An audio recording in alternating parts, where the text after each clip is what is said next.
What are your thoughts on that? Well, you heard earlier that there's no real concern about aluminum because it's such a small amount, and so it really shouldn't matter. But the kind of aluminum that we put into vaccines is a different kind of aluminum that we see environmentally. This is called a nanoparticle, and nanoparticles bind really tightly to the bacteria antigens, the virus antigens, the food protein antigens, and any other contaminants that are in the vaccines that we may not know about. And we know that the biochemical properties of nanoparticles is that they are capable of entering the brain.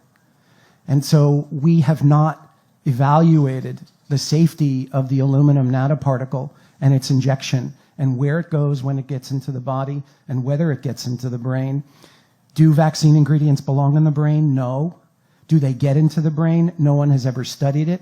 But animal studies using the same chemicals that are in vaccines that we give to children directly demonstrate that the vaccine ingredients do enter the brain.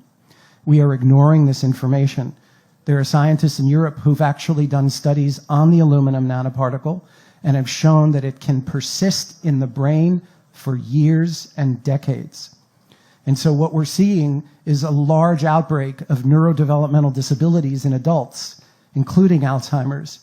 And one of the main factors that they're finding in the brains of people with Alzheimer's is the aluminum nanoparticle that's directly related to the vaccines that we're giving. So we have never studied whether the aluminum that we're giving in vaccines gets into the brain, and we've never measured whether it stays in the brain and what it does if it does stay in the brain. But we do know that vaccines are supposed to cause inflammation in the body. But we have more than half of our children with chronic inflamed conditions, and we've never allowed ourselves to ask the question, if the vaccines cause inflammation acutely, do they continue to create inflammation chronically?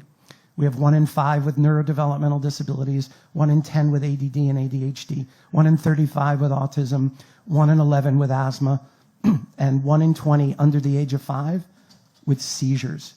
And the autoimmune diseases are exponentially rising, and we are finding that the viruses and the bacteria that we're injecting into the body, along with the adjuvants, create something called molecular mimicry, which means the body sees those viruses thinking that it's foreign, but actually finds pieces of those viruses that match pieces of the self.